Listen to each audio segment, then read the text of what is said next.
Awesome. I will send that out to the team and give people a chance to come on in. Welcome, Carrie. Always great to see you.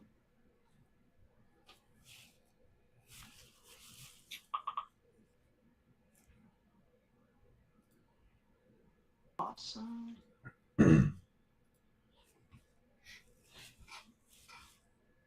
Cool. Yeah, we have a great episode. I'm really excited to talk about it. We'll just give people a little bit of a chance, maybe start at the 15 marker. Yeah. Yeah, and then we'll get into it.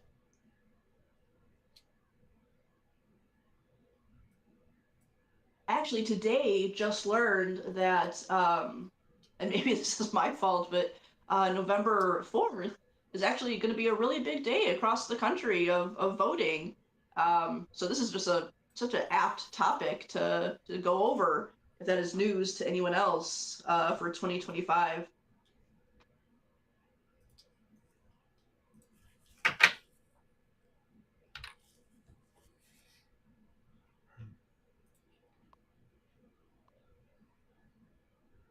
Awesome. Thanks for liking the live, Carrie. Always appreciate your support.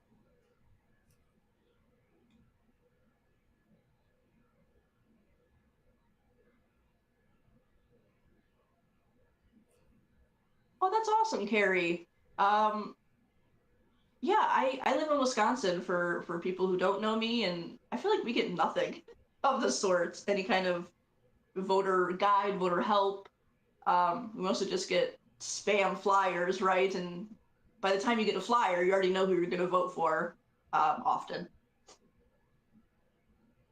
That's great, Carrie. That does that. Um, yeah, I just wish standard, right? That it just came to your door and at your leisure. But at least in Wisconsin, there's a lot of back and forth about voter access and voter rights. So kind of not surprising that I'm left empty-handed. Yeah, like for New Jersey, we have a sample ballot is all they give us, but at least we have all the names of who's going to be on the ballot, and then but like no information other than that. Isn't that weird too? That it's not like a standardized, like I don't know. It just blows my mind the level of access of probably your own tax dollars being returned to you um, for voter access. Yeah, no, it's absurd. All right, cool. Well, we'll get schools want more money. Yeah, that's always a push and shove of left and right talking points. But yeah, we're just gonna jump right into it and give people a chance to come in. Well, welcome to those watching on TikTok and YouTube. We are Fink, Future is Now Coalition. And at Fink, we know that democracy today simply feels out of reach. It's inaccessible, and it's certainly unrepresentative of the voters. So if you're new here, think of Fink as a civic utility company. And what does a utility company do? It connects people to shared resources and runs on a shared principle and standards base. So that's exactly what Fink is doing for democracy. We're plugging everyone, movements, voters, politicians, journalists, into a fair, citizen led system of representation. And with that, we are also making participation in democracy simpler. And how are we doing this? Well, easy. We are putting every candidate on equal footing, lowering the barriers for grassroots voices, and streamlining the democratic process. So, all of that means less waste, more representation, and built in accountability with shared standards that keep leaders answerable to the people and reduces the sway of money in politics. So, at Fink, we encourage people to plug in, be heard, and get results. So before we really get into the meat and potatoes of the exciting parts of this episode, uh, leave us a comment, ask us a question, jump in that comment section, drop a heart, tap your screen, uh, and probably the most important thing for a small, growing organization like us, hit that follow button, hit that subscribe button. both on YouTube and TikTok. We're on the road to 1,000 followers on TikTok, and we're over halfway there. So excited! And every follow really matters to you know a startup organization such as ourselves. So what we're about to talk about today, we're diving into differentiating between party leaders and party agenda, and then party voters. Right? What is so different about those two groups? We're identifying incentives of party leaders, and how do we break out of this rigged system? And with that, I will pass it to Travis. Sure. Yeah. So we want to be clear with people because there's a lot of misconceptions. Also, like a lot of you guys hear us say that both sides are part of the problem. Neither side represents us. So we want to do an episode to really be clear that when we're talking about that, we're talking about the leadership, not the voters. Like a lot of voters, they want the right things. It's that the leadership is not actually giving you what you want. They placate to you. They make their promises just so you vote for them. Sometimes, or usually, when their bills are being legislated, they're gonna seem like they're solving one of your promises. But they're not. Like almost 100% of the time, it's going to be watered down. What they originally promised you is going to be watered down. It's going to be more focused on their big donors. If it's a healthcare policy, they're going to have a lot of people's money in that, of the 1% that don't want to fix your healthcare. If it's any kind of issue, there's going to be some big donor special interest that is making sure it gets watered down. I know both sides will blame the other side as why they had to water it down, that they had to compromise with the other side. But the truth is they have to compromise with their big donors. Yes, a lot of times, yeah, there's a partisan issue, but the bigger issue is the big donors, and that's what we really want to be clear about. And the numbers really show this. That obviously if they're taking millions of dollars from like big pharma and private health insurance, then they don't pass the healthcare regulations that you want it. That's why. And then again, they're going, we're 2 votes shy in Congress. We almost got the votes, but we just couldn't hit it. It's like when they're doing this giant legislation, they have a majority. They have the presidential, they'll have the Senate, and they have the House. When these kinds of big bills are supposed to be passed, and then somehow they don't get their own party on their side, and it's by design. They want to make sure, they want to seem like they're trying to get it done, but then seem like, we just 2 or 3 votes shy. We just couldn't get a couple of votes on our side. It's like, dude, they were part of your own party. How did they not make it happen? It's like it's again, it's by design. They have to seem like they're fighting for you, but they have to make sure they don't get the main thing that you wanted, because their big donors don't want that for the most part. So that's a lot of what the episode's going to be about. A lot of people argue that especially on the Democrat side, there's such a wide range of voters to appease that it's so hard for Democrats to appease all their voters. No, that is bullshit. It's not a secret what voters want. It's a lot less divisive than you think, especially once you zoom into just one side. Between the two sides, it's not very divisive at all, of where like Democrats stand on policies, where Republicans stand on policies.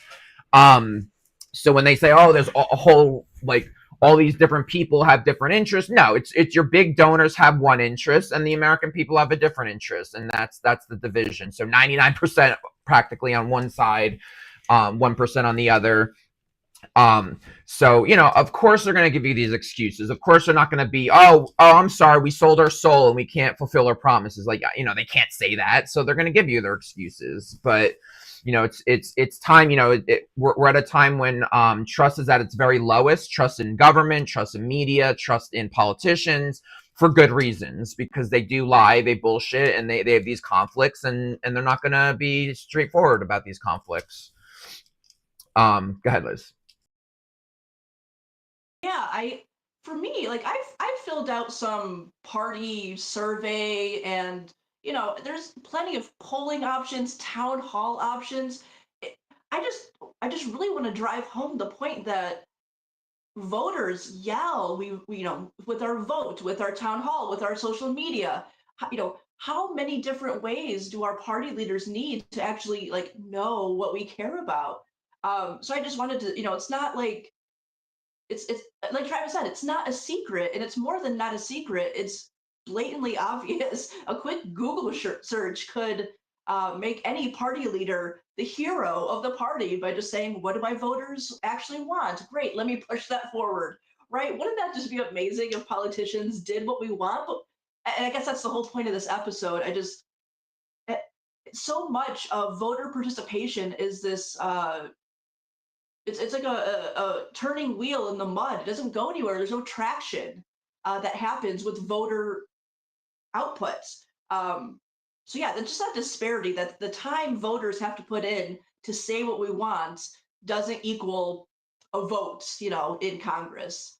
And that just blows my mind. That again, the onus of responsibility falls back onto the voters to what be clearer, be louder. Yeah, back to you, Travis. Yeah, totally. So so yeah, it really boils down to the incentives, and then you almost kind of can't blame the politicians because as money became legal, more and more legal over the years, especially after Citizens United a little over a decade ago, but even before that, the system's constantly chewing away at our democracy, and we've become complacent as citizens. We just thought like democracy would maintain itself, but we have to put energy into building it, upgrading it, and evolving it along society. Um, but so the incentive structures is all just messed up, that they have to get millions of dollars to win, and so they turn to the big donors. They're not coming to you $5 at a time. They're coming to their big donors $10,000 at a time. And again, both sides do this. $10,000 business dinners and constantly dying for dollars, and it's they're looking for large sums of money, not the $5. And there's a small percentage on both sides that are more grassroots, and those are the kind of people we want to amplify. That they do exist, they just have an uphill battle to climb. And that's why, like Liz was saying, that we're like to think of us as like a civic utility company. We want to plug in every candidate, every citizen, every independent media into one shared system, to help that uphill battle, make it less of an uphill battle. But getting into this, we're yes, there's a lot of issues that we are polarized on for sure. But there's also a lot of commonality, and there's plenty that could be passed that is not as controversial or divisive. Um, things like legal money and the access to these politicians across the board. Like, who's going to say, "Oh, I like money in politics. I like that." A corporation could give $10 million to my politician. There's very, very few people like that. You'd only like that if you had the $10,000. You could write a $10,000 check to your congressman.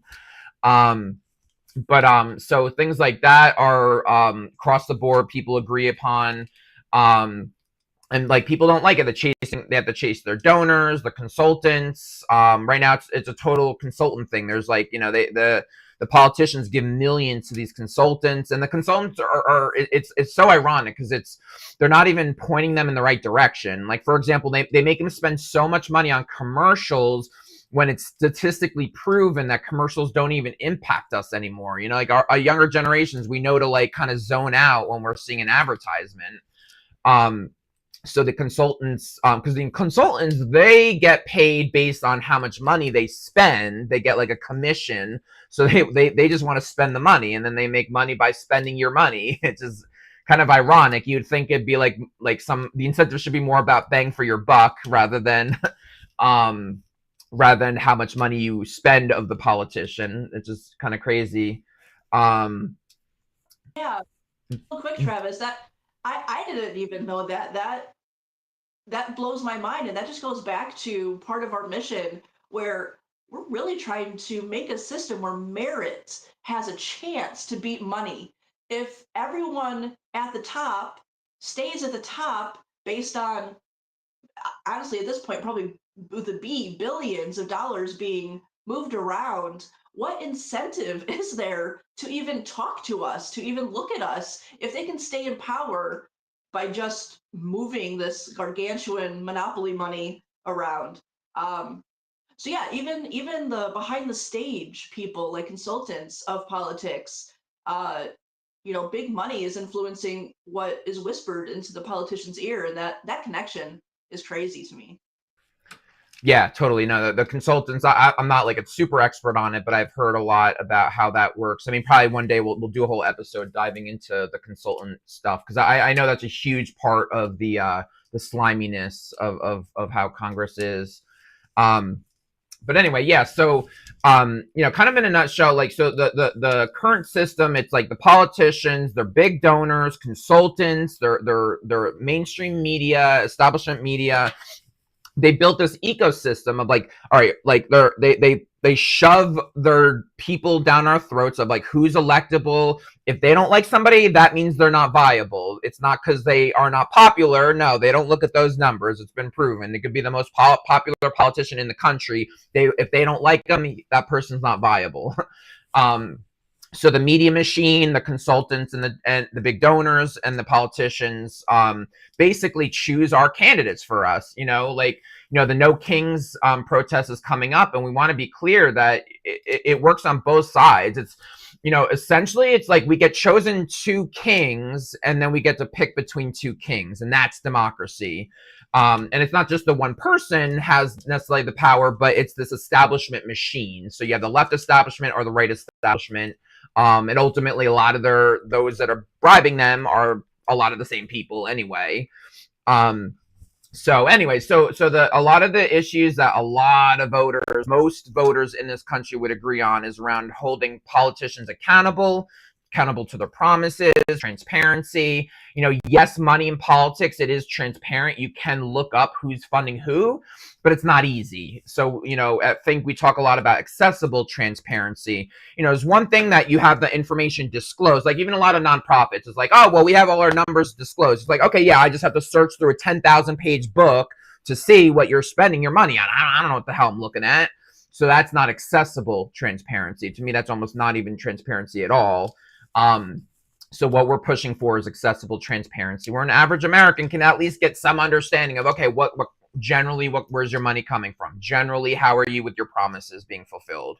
Things like that. And without transparency, there's not going to be accountability. It used to be a couple of decades ago, when media had true journalism, they would call out the politicians regardless of what side they're on, that if they're not fulfilling their promises or they lie, the media will call them out. Now it's just purely on partisan divides. Long as that person's on their team, they're not gonna shake the boat. And that's where they're at now. But anyway, so yeah, so there's a lot of issues around reform, accountability in government, transparency, the government's people lying, money in politics, other conflicts of interest. That everyone, like most America, 75-80% of America agrees on these issues, and yet they won't even touch it in office. To you, Liz. Absolutely. Yeah, I see some new names in here, so let me do a quick reset before I touch on that. So for those of you who just coming in, welcome. We're live on TikTok, we're live on YouTube. And this is your first time here. We're Fink, Future is Now Coalition. And think of us as your civic utility company, right?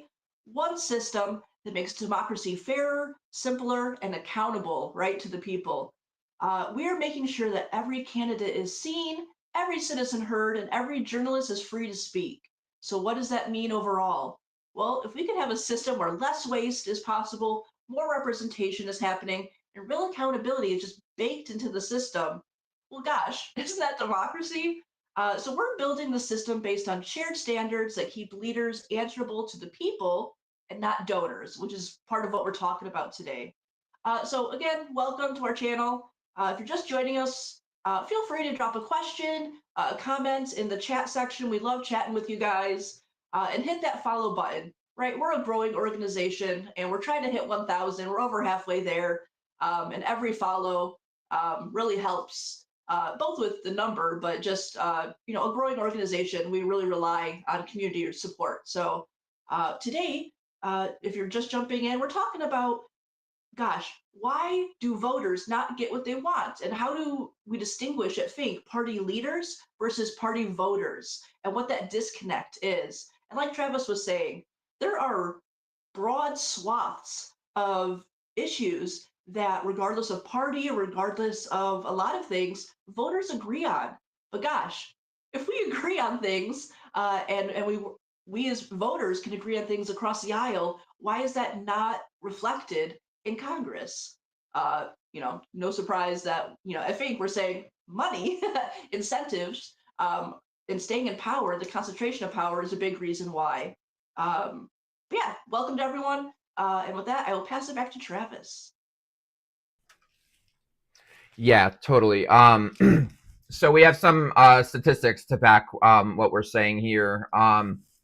So so for example, like the minimum wage. So 87% of Democrats and 62% of voters overall want at least a $15 minimum wage federally. And yet we're stuck at 725 since 2009. Minimum wage hasn't changed. And it was always being updated up until then, and it just stopped. So I know there'd be a debate of like how high that should go at this stage, but most Americans think it should be higher than 725. And what could you possibly do at 725? Like massive amounts of inflation alone has changed since then. And some people, like when they're not at the lower minimum wage level, don't care as much, but you have to think it sets the lowest bar. So everything starts from the lowest bar. So if the lowest bar is 725, like, so everyone's salary is, stems from that. We're not saying, I know there's a big debate. We're not getting into like, if you jumped it out, like doubled it tomorrow, it'd be a lot of problems. Mostly the consumers would pay for it. So we're not talking that.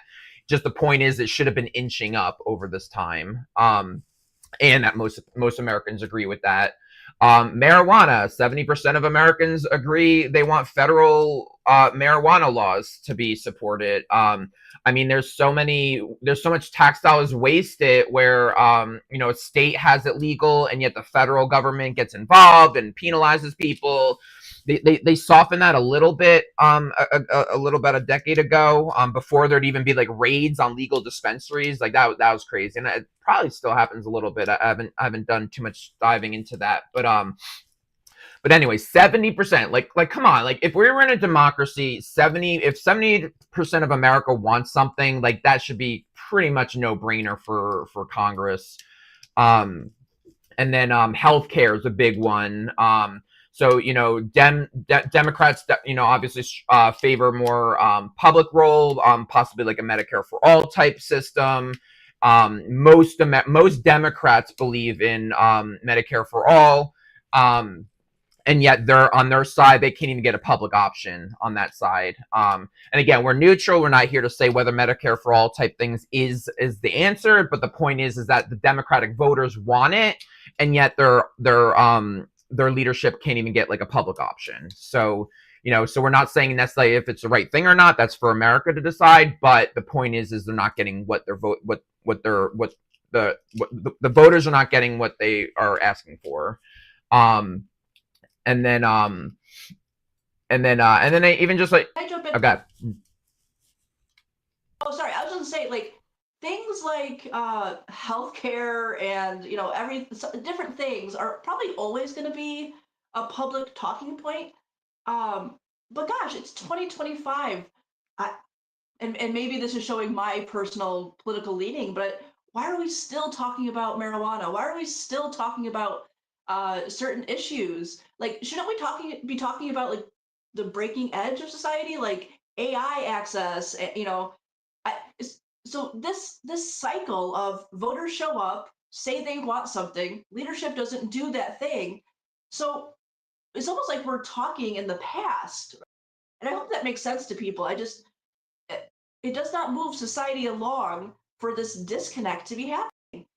And maybe I'm just a futurist, I don't know, but I'm just like, gosh, can we just give the people what they want? And start talking about other things and stop electing people that are just deaf to any kind of progress. It just blows my mind that, I don't know, certain topics I just feel should be left in the past because they have this grand amount of support that just isn't reflected.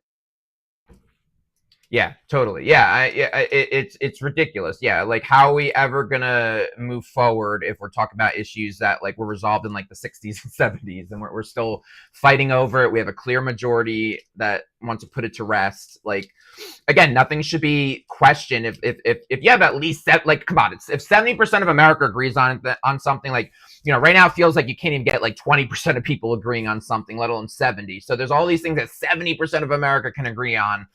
Like, that should be a no-brainer, and it's not, because the other side of it is has the majority of the money.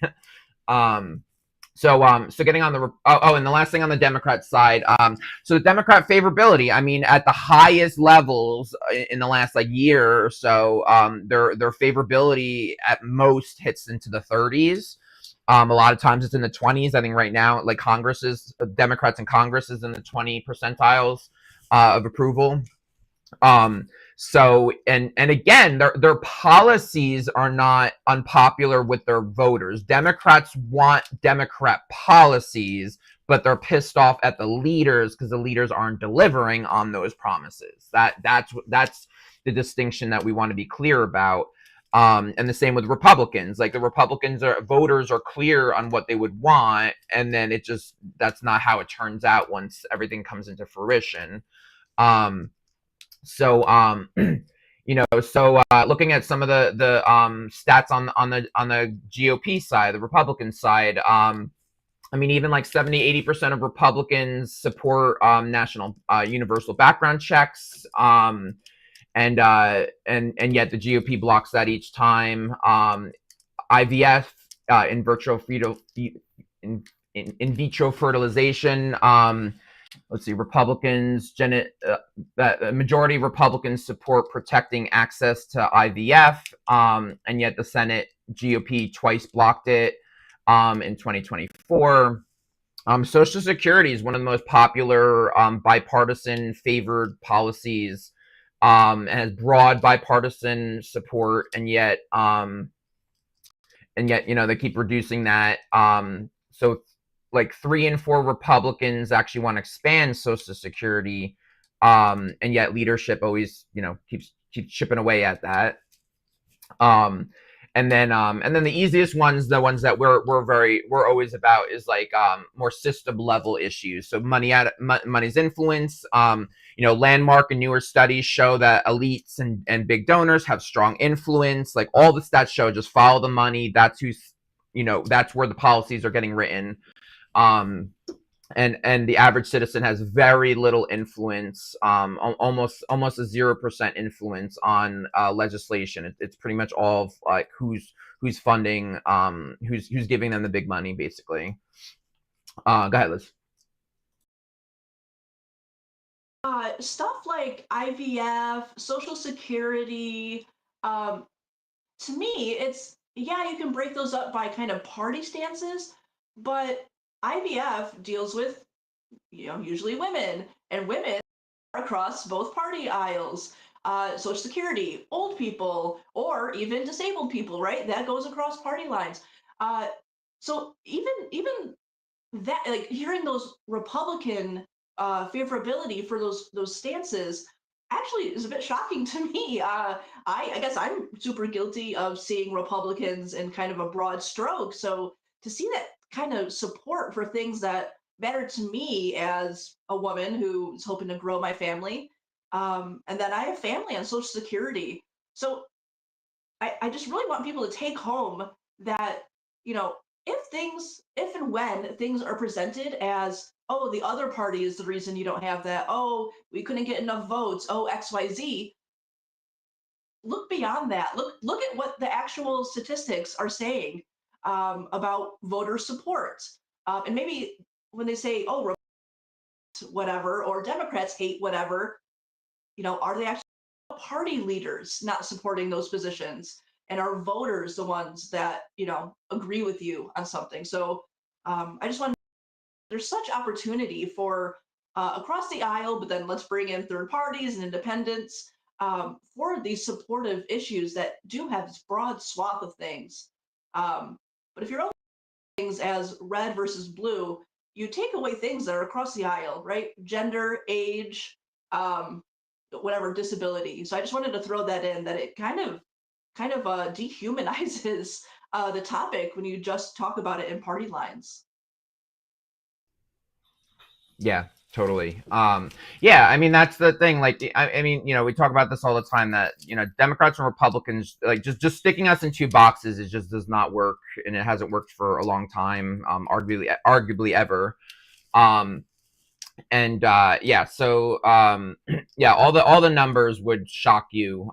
Like sometimes, honestly, I don't want to always say the numbers because it seems like I'm being partisan by talking about who in America agrees on different issues. So I actually have to be careful of like just saying the facts because I'll come off partisan. So I have to be really careful on that. But it is very shocking. And we're not even talking about, it's not like, oh, well, you're just looking at one side's polling. No, this is like aggregated polling data. This is like, you can look at you'd be surprised just looking at a Fox poll, look at a CNN poll, MSNBC, even like all the big, the establishment polls. That's a crazy thing too, is that even their own polls, even the establishment's polls, show them that they're going the wrong direction and that they're not representing their own voters. So it's not about, oh, well, maybe they just don't listen to the polls that you watch. No, look at any poll. Like, yeah, there's a variation from poll to poll, but generally they all kind of give you the same narrative of, where people are. People are unhappy with both parties. Both sides want money out of politics. Both sides want to get rid of the insider trading in Washington. All these different issues. A significant majority says big donors have too much influence. And trust in parties and Congress is an all-time low, like lowest in modern history. And good point, Carrie. Yeah, with some, like, a lot of these polls, they word it to favor a certain direction. Yeah, and even with those wordings, it still shows on the side that people hate the government and hate the direction that things are going right now. Yeah, some of it's really skewed. Especially like the establishment polling is very skewed, the way they word their questions.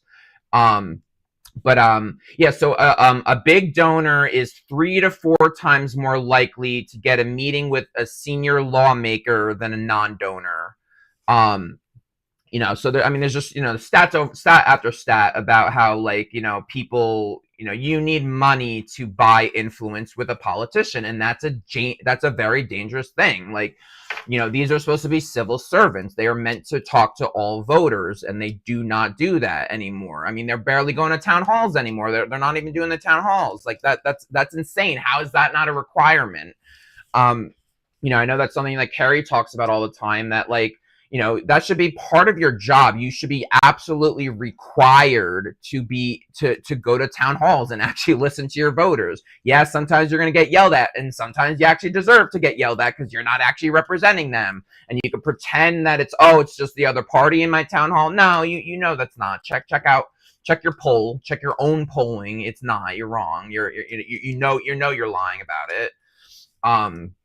So it's just bullshit. And like they'll rationalize, like, oh, well, this is the best we can get, or if I don't do it, my opponent would be worse. Like, they'll rationalize it, but it's still the facts. And it just keeps getting worse and worse. We can't be complacent anymore. So getting into well, yeah, I'm gonna turn to you, and then we'll go to the next part of this. Yeah. So just think about that. What is your access as a voter to the people you are giving power to? And it's more than power. It's a paycheck. It's health care. Well, gosh, they probably get fancy dinners sometimes, right? So it's a very perky job to have, and you give it to them with your vote. But gosh, if they aren't making time for town hall meetings, if you never get a phone call back when you want to talk to your senator, right? If these access points to our representatives are so what do we do about that? Something I just wanted to point out, though, as we talk about big donors versus, right, you and I, $5, $10, maybe 50, never will it, maybe I'm wrong. I'd love to be wrong. Never will a politician turn down a big donor dinner, right? So it's not about time. It's not about, you know, oh, they're so busy signing legislation, they can't even meet with anybody. It's that they choose not to meet with you. They don't need your $5. They don't perhaps need your vote. And, but overall, who are they choosing to spend time with? Who are they choosing to have um, maybe a dinner with, maybe a town hall with? Who are they choosing to be around? So that's part of it too, kind of a, birds of a feather flock together.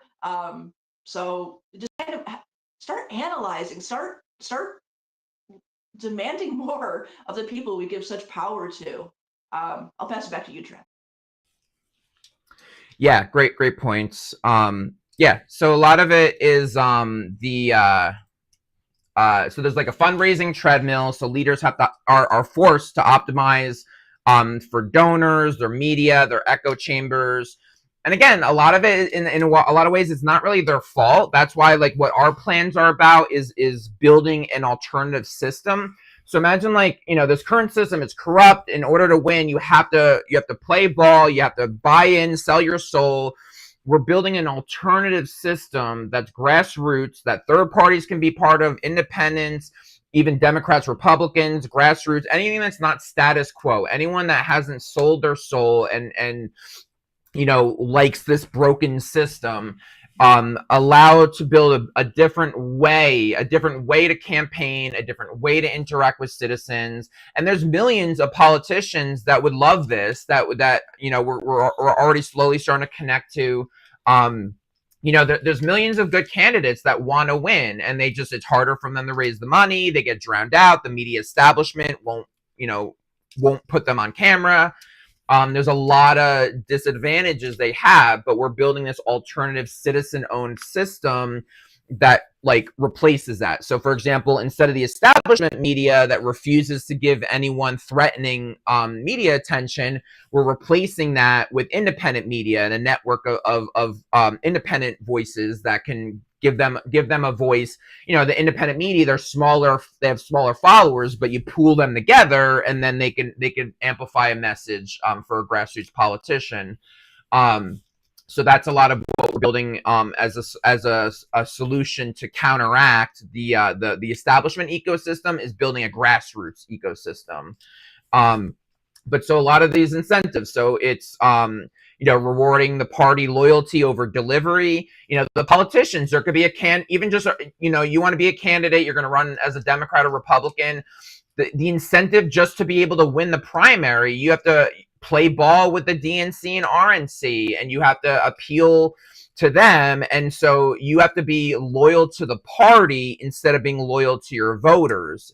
So somebody that wants to be loyal to the voters, they get chopped down more and more, that, hey, if you don't play ball with us, we're gonna primary against you. We're not going to give you as much money. They threaten money. They threaten political power. Like there's all this kind of threat and political battle with the establishment system of the parties, and then any grassroots people that actually want to represent the voters. So that's part of this problem. And then a lot of the voters, they get forced into party bundles that like you might have like one or two issues that you really, really care about, and that's kind of what locks you into the party you're for. So you probably don't even agree with a lot of their policy stances, but there's something that you really deeply care about that kind of traps you to favor that party. And the last thing on this part is, the party is always kind of blame, oh, these are unpopular policies, like, oh, not enough people want this. No, it's bullshit. And again, the media won't question them. If they say that, oh, not a lot of Americans want XYZ, the media doesn't want it either. So they're not gonna challenge that statement. They're not gonna, journalism doesn't really exist anymore in the establishment, at least. That's why luckily independent media is starting to blossom, because they will call it out, but the establishment media won't. Yeah, go ahead, Liz, and then do a reboot too. Sure. Let me do a people. Then yeah, I want to talk about what Travis just just went over there. So, welcome to those just joining in, trickling into our TikTok Live. We're also on YouTube Live right now. We're Fink, Future is Now Coalition. And if this is your first time, joining our lives, welcome. Fink, think of us as your civic utility company, right? Connecting citizens, connecting grassroots movement, underdog politicians, independent journalism into one system that makes democracy fair, simple, and accountable. And with all of that, we have shared standards that keep leaders answerable to citizens and not donors, which is what we're going over today, right? What is that gap between what voters want and leaders do? So if you're just joining us, feel free to drop a question, a comment in the chat. We love chatting with you guys. And a big ask is hit that follow button, right? We're a growing organization. We're trying to reach more people, and every follow really contributes towards us doing that. So again, welcome. Feel free to jump in the chat. Travis was talking about when Travis is saying people, politicians have to sell their soul, right? That can seem kind of ominous, but I just wanted to contextualize that. When you are a politician, right, you are elected to represent your voters. But because of the way the establishment works, there's such limited access to resources, right? Mainstream media, big cash, just your ability to be on the ballot, be on the debate stage. All of those access points to voters in the establishment, we're not going to put, some rogue candidate who says, hey, Democrats and Republicans suck on stage with a Democrat, right?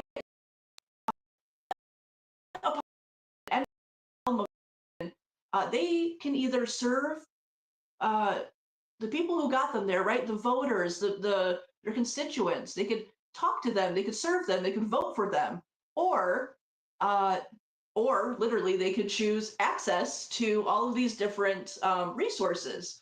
And at Fink, we're saying there shouldn't be that gap. It shouldn't be this choice of resources versus, representing your voters.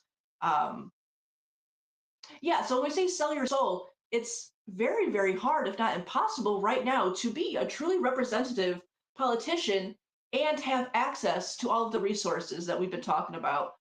So it's kind of a either or situation. And certainly those that serve their voters and want to promote what their voters want, they have a really uphill battle.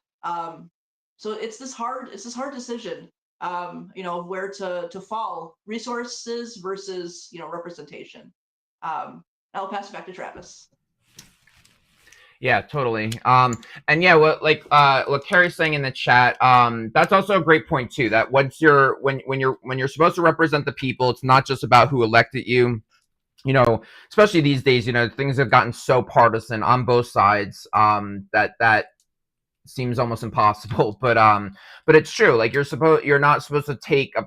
I mean, all like so much has gone partisan. The Supreme Court, judges in general, but both sides are picking on partisan lines when the judges are not supposed to be political, like partisan in any way. And I mean, just issue by issue, there's a whole decline in democracy. That's what our organization is all about, like trying to fix. We're built. We have a lot of allies that are around this stuff too. Money out of politics and just trying to fix the system. See, that's that's the eyes on the prize. If there's one issue, it's the system itself. It's not Trump. Trump is a symptom of the problem. It's not Biden. Biden's a symptom of the problem. Harris. All of this is it's our system is collapsing, and the incentives of the extremes are the ones winning, and in the primaries only 10% of a party even participates in the primaries. So you get an extreme on different sides that are voting, that are making these decisions for us. And if you're not part of the primary, you're already stuck on the lesser two evils. By the time you get to the general election, there's one establishment Democrat and there's an establishment Republican, and you get to choose between two establishment figures. So a lot of the fixes that we're talking about is building this like citizen-owned alternative. So again, it's more about like when you think about it, a lot of the issues doesn't necessarily need to come from legislation. It has to change our voting habits, who we're voting for, participating in the primaries, being willing to vote for somebody that are before was considered non-viable, like a third party or independent candidate. So it's things like that that needs to change. So when we're talking about a citizen-owned system, it doesn't need to be legislated. We just need to participate in something different, in a simpler, streamlined fashion of so for example, once we really get the people power that we need, we're going to build like digital democracy. We'll be a one-stop shop for all political information. Put your zip code in. These are all the candidates running. This is who funds their campaigns. This is who sticks to their promises. Here's the ones that don't deliver on their promises. So it's like a system like that is part of it. So we want to do it where there's less effort, but making more of an impact in how you can participate in democracy. No one wants to make politics their second job. At least most citizens don't. You don't want to have to spend all this time doing this when you have a lot of other immediate issues in your life to deal with. So we want to make it simpler and streamline it, and at the same time elect better candidates. So that's what we mean by a citizen-owned system. And also with that, so having like at the front of it is about citizen aligned standards, money labels on the bills, being clear of like who's part of the establishment, who's grassroots, who sold their soul, who has boatloads of conflicts of interest. It's the information exists. We can put a system around that. We just need more people support, but we can build this infrastructure. We mapped out the plan of how to make this happen. It's all traceable. Money in politics, luckily, is still visible. Right now you could go to opensecrets.org and you go look at a lot of most national politicians, and it's not super user friendly, but it has the information you need. But so we want to systematize it, streamline it, make it accessible for everyone, make it just a lot more user friendly than it is today. And then so because really hold politicians accountable to promises, because that's the biggest thing. Politicians, they're not known for fulfilling promises. And so making it more accessible, easier, simple participation is a big key to fixing these issues. Go ahead, Liz. I have 2 points. One is kind of like, isn't it kind of a joke? Politicians do what we want, right? Like that's kind of the running joke. It's like politicians, lawyers. It's almost a joke of the job. Accept that, right? That's so crazy. The reason I wanted to jump in was when Fink talks about less effort with more results, more accessibility, more impact. So yeah, less effort for more impact. Well, gosh, well, what's actually happening today? High effort, nearly zero impact, right? That's what we're actually living today. We go out and vote, town hall meetings, we call our senators, we go to the protests, right? We do all the right things. We're not being represented. So, even if we just level that out, isn't that less effort and more representation, more why do I keep forgetting the word? Impact. So we're not talking, just sit at home and do nothing and the world will be perfect, right? We're not trying to have some kind of magical fairyland democracy. We are saying, do your best at voting, but shouldn't voting and access to and real news and quality organizations, shouldn't all that be way more accessible? Also holding politicians accountable. So we're saying, gosh, if effort is so high and results are so low, that's a problem. So we're trying to balance the scales, to reframe democracy as, gosh, you as the voter get what you want, and shouldn't it be easier to see the politicians getting in the way, or making money off of not giving you what you want? Awesome. I'll pass it back to Travis. Yeah, totally. Yeah, so to her point, I mean, there's nothing good about the current system, and so, let's change it. And that's the thing, is that for the first time in modern history, most America wants change. Most America are done with the two parties. Most America is looking for something different. Most America doesn't trust either side, feels like, everything is falling apart. It just The biggest issue is that we have to understand that we're actually talking about the same problem, and it's not one side of the parties, it's leadership as a whole. It's a system. That's what it boils down to. It's a system. um so as much as some people want to focus on Trump, the system birthed Trump, gave him the power that he has today. It's the system that is the problem, and that is, a lot of people are like, oh well, don't shake up anything because we just have to worry about Trump. It's like, well, that the system, you have to fix the system, or else you're not gonna attack him. You're not gonna, resolve this issue with him. um so like yesterday we're talking about fascism, and both sides use the word fascists, and really a lot of what they're talking about is just anti-democratic, and both sides are anti-democratic. We are not being represented, and some people, they rationalize that their side does represent them, but they don't like, when they tell you, oh, we tried but we failed, don't believe that. They could have tried harder, they could have done it, and it's by design, it's by mapping out. Again, they're not going to just admit to you, oh well, we sold our souls, we sold out, so no, we just lied to you in the campaign trail. No, they can't tell you that. They have to BS you. I mean, that's what politics is today, is like, give everyone their lip service and pretend that you're on their side, pretend that you care about them, and secretly just answer to your donors, because the donors are going to follow what you did. They're going to look at every bill you signed, and they're the ones that are making sure that you're that you're doing that. They're making sure that you're fulfilling their promises. The citizens can be fooled more than the big donors can be fooled. And you don't mess with the big donors, because not only will they stop giving you millions of dollars, they're going to give your opponent millions of dollars to fight against you.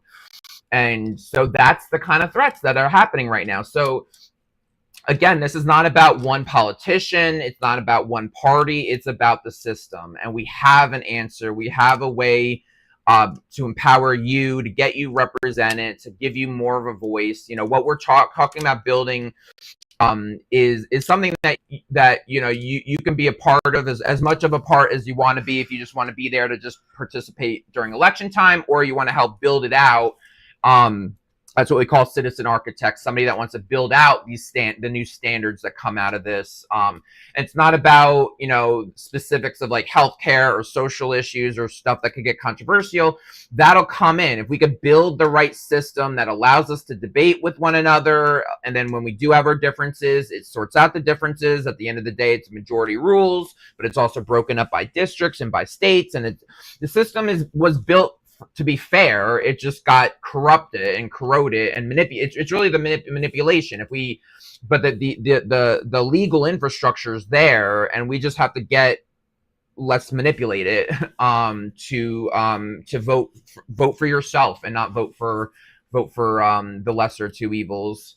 So yeah, so that's kind of getting towards our conclusion. Well, go ahead, Liz. You do one, and then I'll do my conclusion after you. Sure. You to everyone listened, and I hope you got something out of it, because gosh, we are not being represented. Democrats aren't being represented, Republicans aren't being represented, independents, third party. So gosh, if we could make accountability and representation so much more fair, standard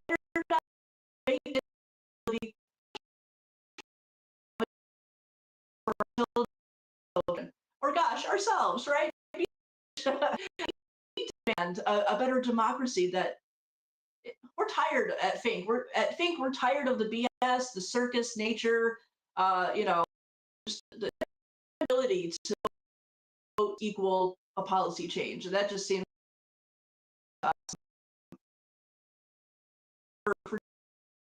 love to have you back tomorrow, Thursday, and that'll be at 2:30, and 11:30. Just a friendly reminder: social media at futureis.org. Check out our cool new website, futureis.org. Give some of our videos a listen. Check us out. Hello, that's so helpful to an organization like ourselves. But yeah, hope to see you guys.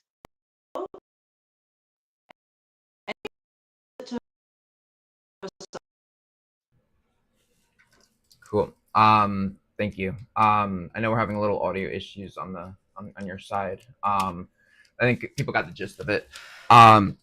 Yeah, so like she was saying, you can check out our updated website, futureis.org. We just updated our homepage a couple weeks ago. And then check our socials. Like we have a plan. We have a course of action. We're really starting to pull the trigger now. We're meeting with a bunch of allies on like people, like organizations that do money out of politics and other pro-democracy efforts. Again, all nonpartisan.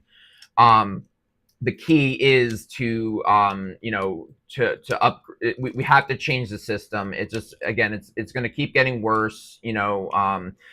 Like the energy people have about anti-Trump should be on the whole system as a whole, because that is the threat. The whole thing is a threat, and it's not just one person, not just one party.